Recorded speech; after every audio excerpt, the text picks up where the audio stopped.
Good morning, good afternoon, good evening.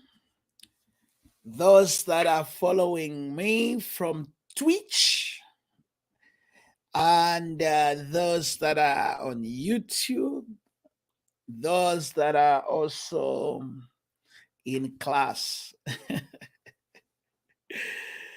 All right, we have gotten a number of people that come on, and it's a bit cold today. You will pardon me, it's a little bit cold, so I'm not wearing the suit and the tie and so on and so forth. But I'm here to conversate with us in this lecture where we are going to look at applied leadership, module 5. Applied leadership, module 5. The purpose and the essence of us coming to you as this, it's because we want to make sure that each one of you is participating in the sessions which we are bringing to you. So in module 5, our goals are to discover leadership styles.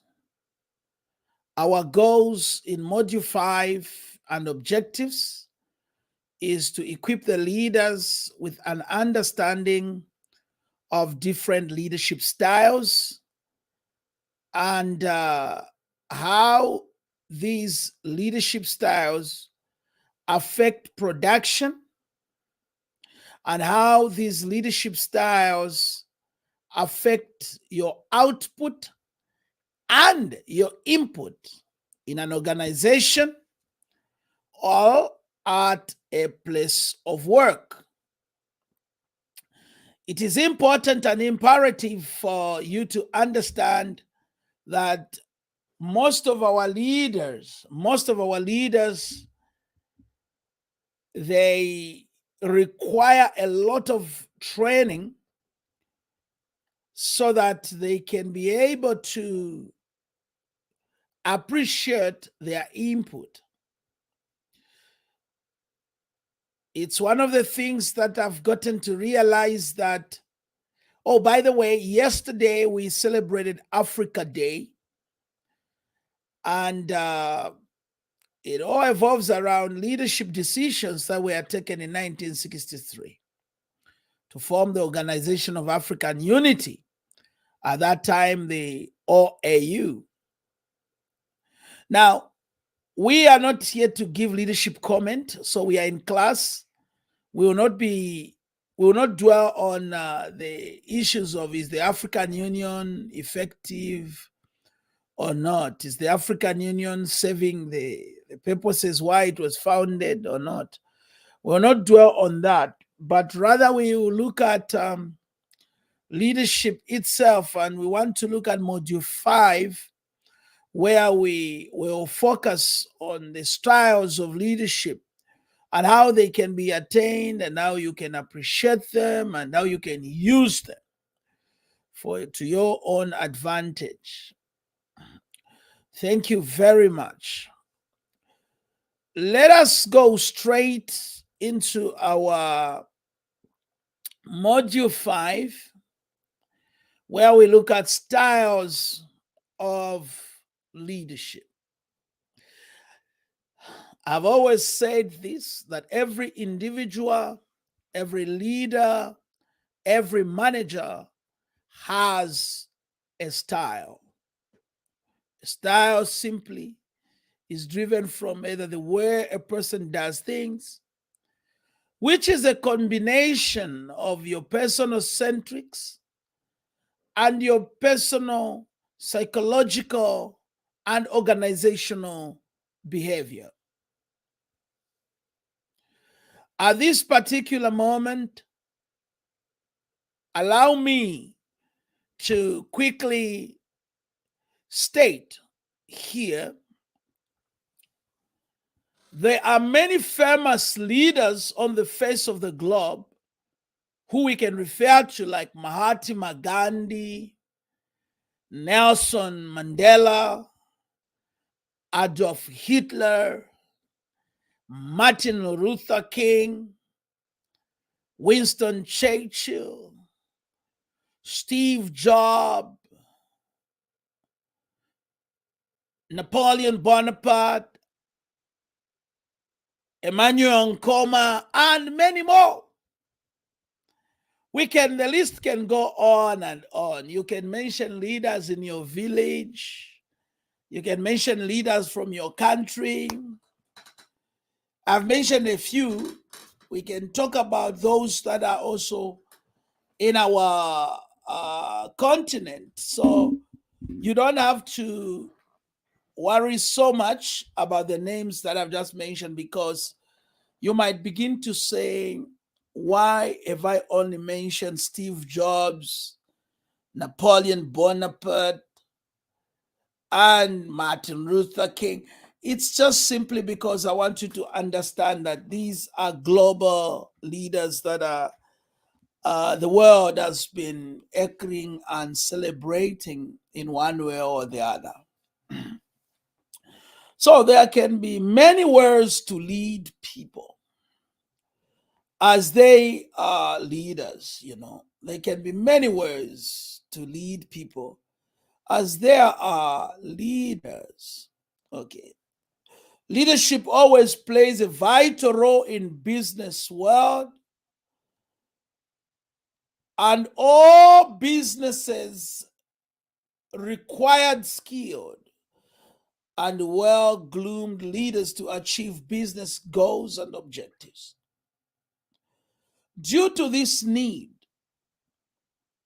psychologists and business people have developed useful frameworks that describes best leadership styles by which people lead. Are we together? Now, I want you to follow me on that these that I'm going to speak about, there are frameworks that have been identified and have been discovered by leadership experts and psychologists and business people. So all these have culminated and have brought together what today we can be calling as leadership styles and leadership skills. Now, let's look at the three main leadership skills or styles, which have been looked at universally and have been accepted as a certain standard of leadership. Let's look at leadership number one. Style number one is called autocratic. The first leadership style is called autocratic. Number two, it's what is known as the laissez-faire. The laissez-faire. Number three is what is known as the democratic. The democratic. Let's look at the autocratic leadership style. Okay, autocratic leadership style is also known as authoritarian leadership. If you look at the first image that I've put up there, I'm sure you can see it here. There's this man here, there are three people down there, and say, do X. The do X, it simply means you have no option. Do X, meaning What I told you to do, that's what you got to do. It's authoritative in its language. That's why it's called authoritarian. It's not necessarily suggestive. It's authoritative. Now, you must understand there that the autocratic leadership style has also its own advantages and disadvantages. The autocratic leadership style has also its advantages and disadvantages. Most autocratic leaders, they are able to achieve more when they supervise the work.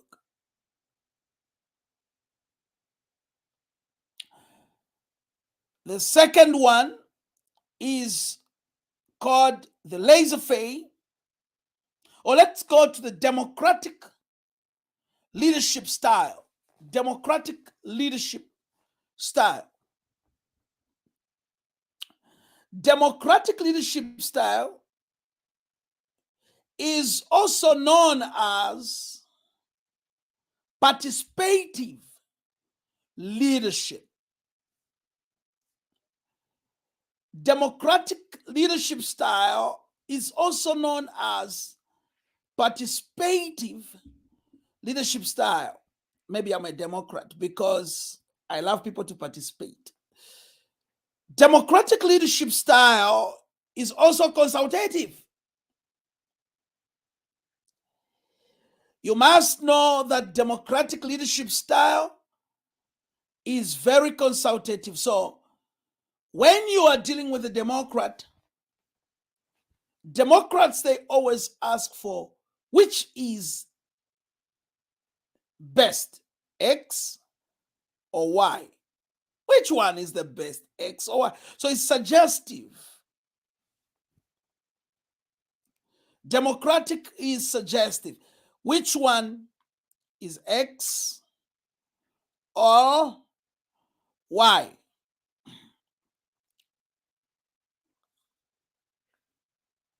Let's look at the last one. Is known as the laissez-faire leadership style. The laissez-faire leadership is known as delegated leadership. The laissez-faire is known as delegated leadership. Now, at this particular hour and moment, you must understand that the laissez-faire is also known as optional leadership.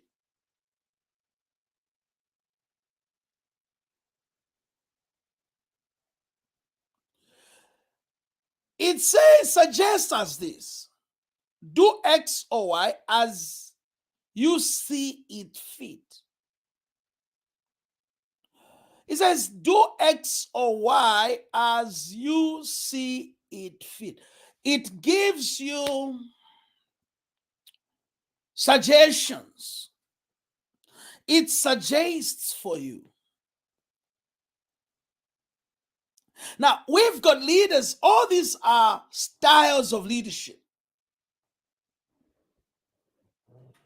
Remember that all of them have got their own advantages and disadvantages. Let's proceed. Let's proceed. I hope that we are getting somewhere together as we continue. Now, let me look at the 6 emotional leadership styles. 6 emotional leadership styles. 2002, 2002, Daniel Goleman, Richard Boyce, and Anne McKay describe the 6 emotional leadership styles theory in their book called Primal Leadership. This theory tells in detail about the strength and the weakness of 6 leadership styles that management or leaders can use. The theory also shows how each leadership style can affect the emotions of the team members. The 6 leadership styles are as under. Number 1, visionary leadership. Visionary leadership. We spoke about that some time back. Number 2, coaching leadership. Number 3, affiliative leadership. Number 4, democratic leadership. Number 5, pace-setting and commanding. Number 6, commanding leadership.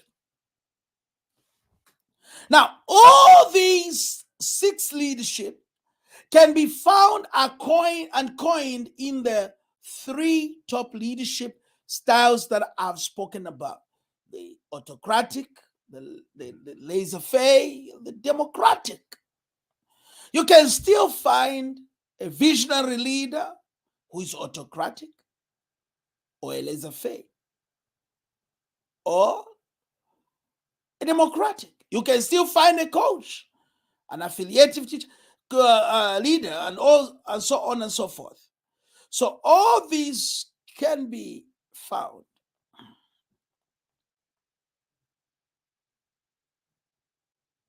Let's proceed and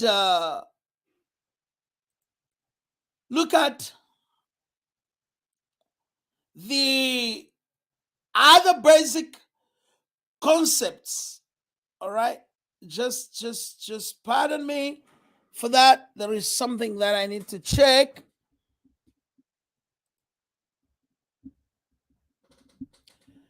I hope that we are all together as we look at all these types of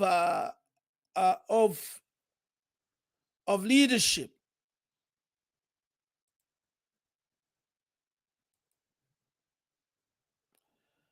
Let's go and now progress and begin to look at each block of leadership one by one.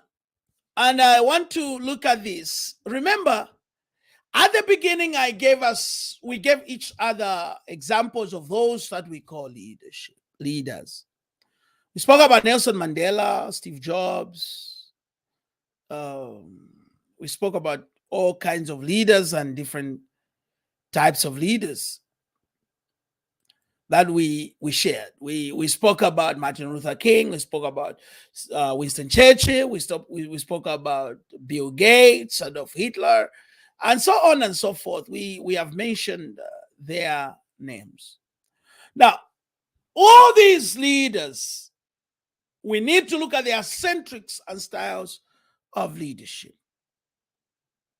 In my discussion, allow me to then bring to us a leadership style which we call, number 1, transformational leadership.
Welcome back for those that are following on Facebook.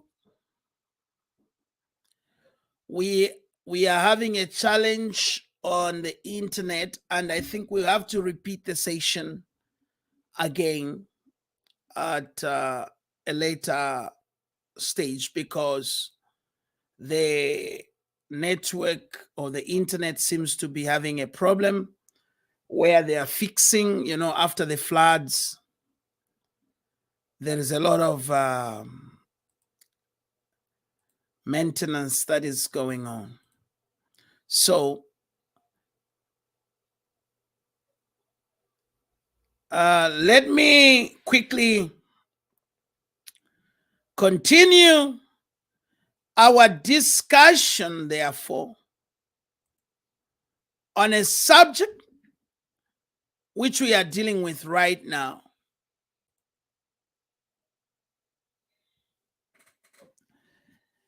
So I was now beginning to suggest on what is known as transformational leadership.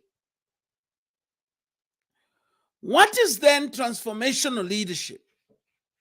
Transformational leadership theory was first published in 1978, and after that, it was further developed in 1985. Transformational leadership style frameworks are all useful in different situations. In organizational or business environment, transformational leadership is often the most effective leadership style to use, and many organizations consider this as the best leadership style. Let me make a very good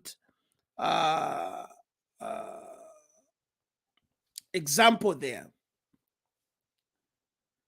Transformational leaders are visionaries. Transformational leaders, they cast the vision.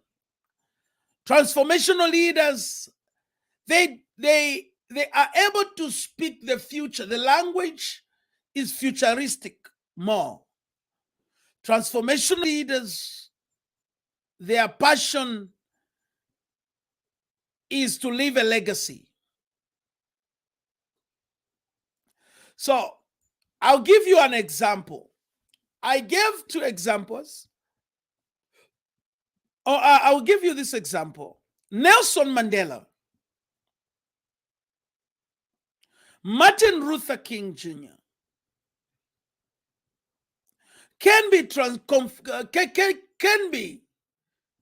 referred to as transformational leaders.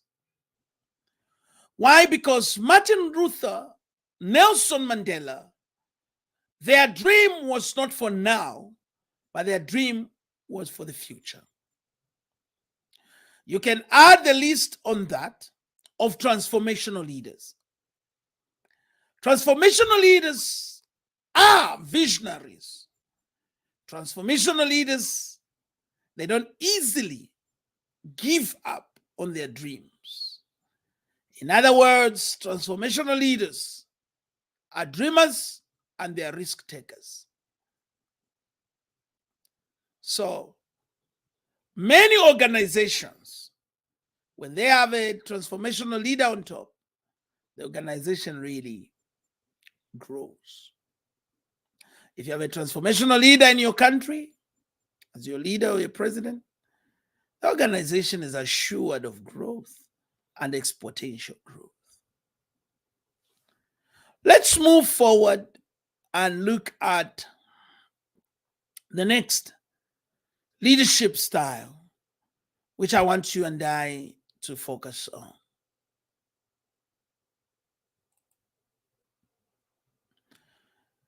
Let's look at bureaucratic leadership. Bureaucratic leadership, the word itself, dictates to us as bureaucracy. Bureaucratic leadership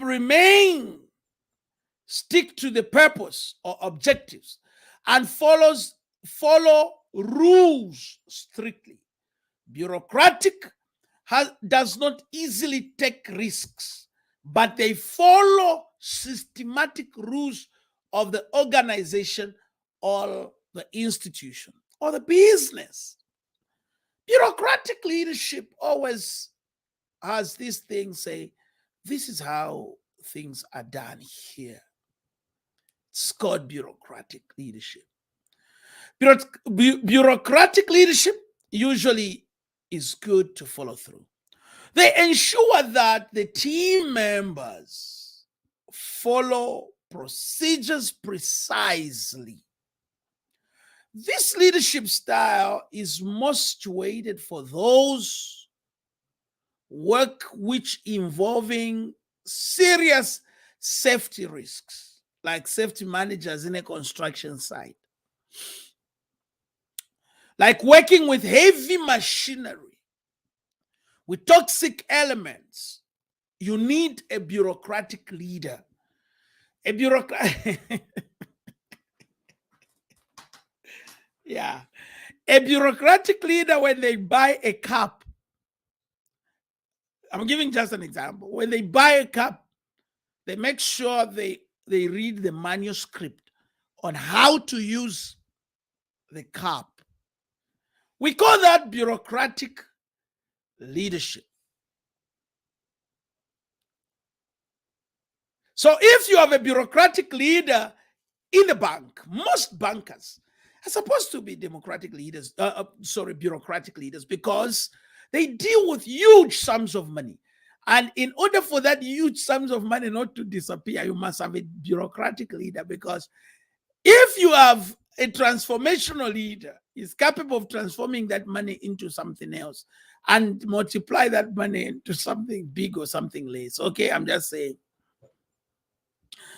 Bureaucratic leadership style is also helpful for managing those employees who perform routine tasks.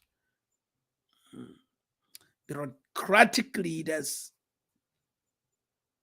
are good in a routine. Bureaucratic leaders are good in a routine. So, in order for us to improve and develop, we must understand how bureaucratic leadership affects our day-to-day lives. The second one, or the third one, sorry, are we together? It's called, all right, okay, let me add Mr. Laxon, okay. The third one, it's called, okay, let me just quickly echo. I see Mr. Laxon has joined us, and I've also seen that we had a network challenge, after the COVID-19, after the floods. It seems our telecom and the internet providers are busy doing maintenances. So in the midst of the session somewhere, there was a breaking. So what will happen is that the class will be, because it hasn't been recorded properly, for the evening session people, what will happen is that tomorrow we will have to repeat the session very early, around 9 a.m. tomorrow, so that we can have others also benefit, and those that as well have missed the session. But let's go as we begin to look at this last aspect that I want us to look, not the last aspect, second last. Then I'm going to cut the session so we can do it again tomorrow, and it will be more detailed. All right. So the third aspect of leadership is called the charismatic leadership style. Okay. The charismatic leadership style. Now, when we look at the charismatic leadership style, I want us to look at the examples that I gave. I gave Nelson Mandela, Martin Luther, Steve Jobs, Adolf Hitler. All these examples I gave, all these leaders, they possess a certain kind of charisma. So we need to look at this approach very key. Remember when we began the lesson, we looked at the 3 leadership styles. Mainly the first one being the autocratic, the second one being the laissez-faire, and the democratic. Now, all these that we looked at, they possess a certain level of charisma. A charismatic leadership style is almost resembles with transformational leadership. Now, when you look at transformational leadership, which I began with, transformational leadership gives you a sense of vision. So, I gave an example of Nelson Mandela being a transformational leader, Martin Luther being a transformational leader. But charismatic leaders are able to translate a vision into motion. To get a vision translated into motion, you need that charismatic leadership. So in both these styles, leaders inspire and motivate their team members. They inspire and motivate. So what am I saying? I'm suggesting that charismatic leaders must be inspirational and motivational. That must be well combined. The main difference between these 2 leadership styles, between a transformational leader and charismatic leader, lies in their intent. Okay. Transformational leaders actually want, let's go on. Okay, let's continue. Transformational leaders actually want to transform their team members and organizations, while charismatic leaders rely on themselves. Have you seen the difference there? Charismatic leaders, they rely on themselves. Transformational leaders, their dream is to transform their organization and their team members. So, charismatic leaders, they are more ambitious. So, they usually not want to change anything. Charismatic leaders in themselves, and they think that they can do no wrong. Where do President Zuma fit? President Zuma was a charismatic leader. President Zuma was a charismatic leader. Mandela was a transformational leader. They were all loved by the people. If you look at the most loved president in South Africa, it's Jacob Zuma. Jacob Zuma is the most loved president, more than Mandela. But the most respected president is Madiba.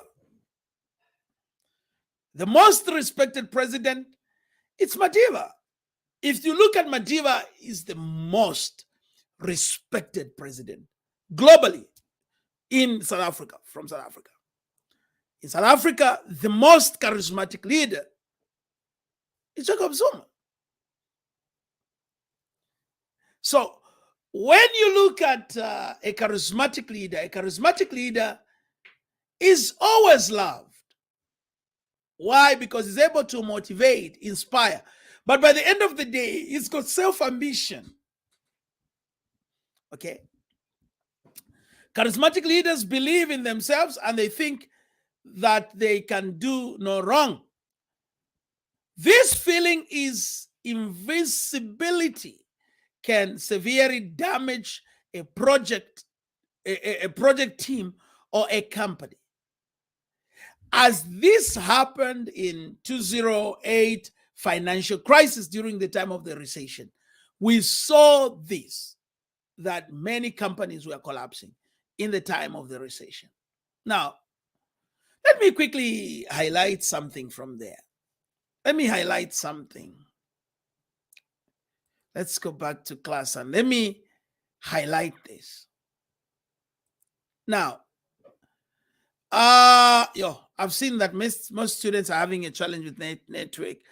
And anyway, we'll repeat the session. Don't worry, we're going to go back and we'll do the session again. Most leaders, when it comes to charismatic leaders and transformational leaders are able to achieve things because they are always with the people. Charismatic leaders, they think individually and they feel they can achieve everything with them as an individual. So if you are running an organization that deals with a lot of people, or a company, even a country, we must always combine these two. There must be a balance. The transformational leaders and charismatic leaders, there must be a balance on how to work around. Let's go to the last aspect that I need to share today. Transactional leadership. I love this one more. Transactional leadership. Just as the word suggests, transaction. Who comes into your mind between Steve Jobs and Martin Luther? Who comes into your mind between Steve Jobs or Martin Luther? Transactional leadership. Transactional leadership states that project team members should agree to obey their leader when they accept a job or a task. So at this particular time, you realize that Steve Jobs qualifies to be a transactional leader. Is an example of a typical transactional leader because they are all about the task. They are all about achieving the business. They are all about getting their job first. They are all about having their work done. So, transactional leaders, remember, the word is transaction. To transact simply means to trade.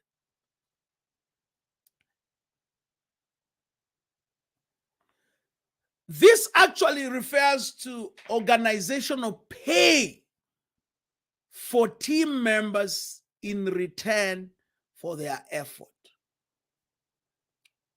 On a short-term task or a long-term. Transactional leaders have a right to punish any team member if his or her work doesn't meet an appropriate or described standard. Let me echo a few things on that.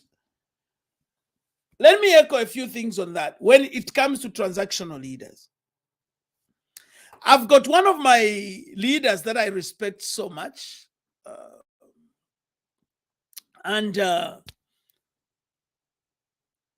He's a great leader. His name is Dr. Sam Chad. Dr. Sam Chad was the chancellor of Beulah Heights University in Atlanta, Georgia. in one of the sessions that Dr. Samchad takes us in, where he was teaching us, he says when he took over Beulah Heights as the chancellor, he looked at the targets from 1979 when he took over. It was just a college, and he had to transform it into a business. He looked at how does he do that. So he had the targets. One of the targets, he said to us, whoever was not functioning, he fired them quickly and hired slowly. That's a transactional leader. A transactional leader, every cent counts. They don't invest quickly. I've got one of my friends, a businessman from Durban. I have always asked him to speak when we are doing sessions at the University of KwaZulu-Natal in entrepreneurship. And he made a statement one day that my business comes first. And that's how businessmen, most of them are transactional leaders. When you have a transactional leader as your president, the first thing you look at is investments. The emotional intelligence aspect is neglected, and the social intelligence of the people is neglected, and the business aspect is prioritized.